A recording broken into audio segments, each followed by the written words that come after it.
Hi friends, అందరికీ నా హృదయపూర్వక నమస్సుమాంజలిలు. ఎడిటోరియల్ కథ పాఠాలు. ధన్ అంటూ వంటింట్లోంచి శబ్దం రావడంతో గబగబా హాల్లోంచి పరిగెట్టుకుంటూ వచ్చిందమ్మ. తన చిన్ని చిన్ని చేతులతో పాలగిన్నెను మోయలేక అందులోని పాలను నేలపై వలకబోసి బిక్కమొహం వేసుకొని 5 ఏళ్ల బుజ్జిగాడు అక్కడ నిల్చుని ఉన్నాడు. నీకు హెల్ప్ చేద్దామని తన తప్పేమీ లేదన్నట్లు పైనుంచి సంజాయిషి కూడా. నేలపాలైన పాలను చూసిన తల్లి 10 మర్డర్లు చేసినట్లు వాడిపై రంకెలు వేయలేదు. ఆస్తంతా నష్టపరిచినట్లు తల బాదుకోలేదు. జీవితంలో పాలు అంటే భయపడేటట్లుగా వాణ్ణి చావగొట్టలేదు.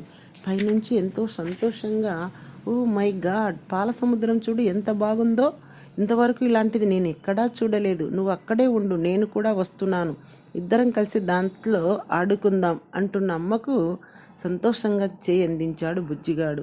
తృప్తి తీరా ఇద్దరు పాల సముద్రంలో ఆడుకున్నాక ఇప్పుడు దీనిని శుభ్రం చేయాలంటే ఇందులో ఏది సరైందో చూద్దామంటూ బుజ్జిగాడిని చీపురు స్పాంజులను చూపించింది.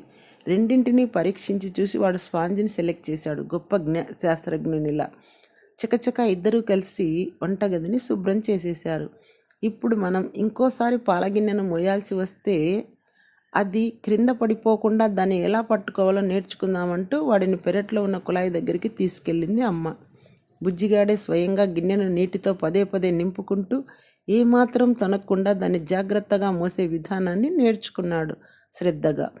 చివరికి గొప్ప విజయాన్ని సాధించినట్లు మిలమిలా మెరిసే కళ్ళతో అమ్మ వైపు చూశాడు నవ్వుతూ. ఈ నా విజయానికి కారణం మా అమ్మే. చిన్నప్పుడు నేను చేసే పొరపాట్ల ద్వారా అమ్మ నాకు ఎన్నో పాఠాలు నేర్పేది.